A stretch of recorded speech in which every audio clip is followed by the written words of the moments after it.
নদীর ধারে ফুটে থাকা নামহীন ফুলগুলোরও আছে নিজস্ব কবিতা।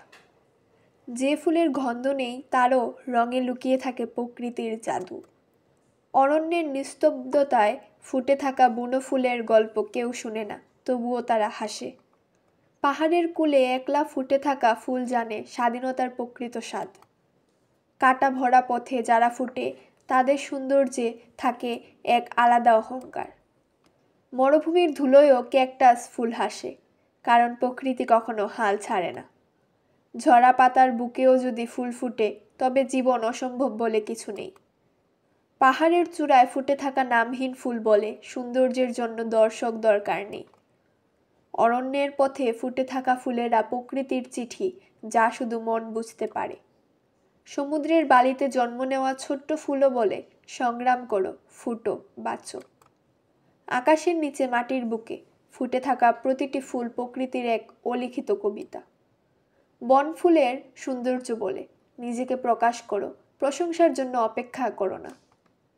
শহরের ব্যস্ততা ভুলিয়ে দে, কিন্তু গ্রাম্য পথের পাশে ফুটে থাকা ফুল স্মরণ করিয়ে দে শান্তির কথা। আগুনের মতো রোদেও মরিচা পড়ে না ফুলের রঙে, কারণ প্রকৃতি কখনো ম্লান হয় না। ঘাসের ডগায় জমে থাকা শিশির বিন্দুর মাঝে যখন ফুল হাসে, প্রকৃতি তখন সবচেয়ে সুন্দর। বনভূমির এক কোণে ফুটে থাকা ক্ষুদ্র ফুলও জানে সৌন্দর্যের জন্য জনতার প্রশংসা লাগে না। বাতাসের ধুলায় যখন বনফুল হাসে, তখন প্রকৃতি গান গায়। ফুলের পাপড়িতে জমে থাকা শিশিরের বিন্দু যেন প্রকৃতির চোখের অশ্রুবিন্দু। পাহাড়ি ঝর্ণার পাশে ফুটে থাকা একলা ফুল যেন প্রকৃতির অলংকার।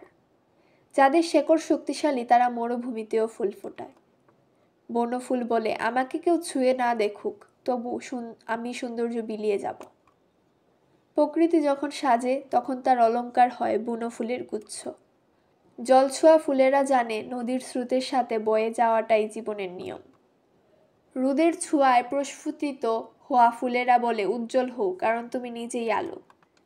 প্রকৃতির সবচেয়ে সুন্দর অলংকার হলো তার আপন হাতে গড়া ফুলেরা।